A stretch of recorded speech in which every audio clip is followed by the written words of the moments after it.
Hello guys, what I'm gonna show you today is how you can sharpen your weapons and use your whetstone, okay?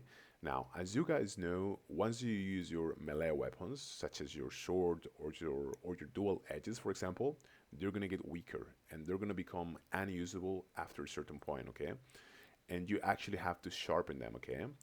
And this is going to be, actually, you're going to be able to see this with this icon that is right below your stamina and your health icons, okay? Which is like a short, okay? Which in this case is yellow, in my case. Now, how are we going to use our whetstone is by going to control in our keyboard. Now, you want to use your scroll wheel to go to the action menu. And now you want to select your whetstone, okay, using your left click, as I'm doing here. And after you do that, an animation is going to pop up, which is going to restore your, the sharpen of your weapon.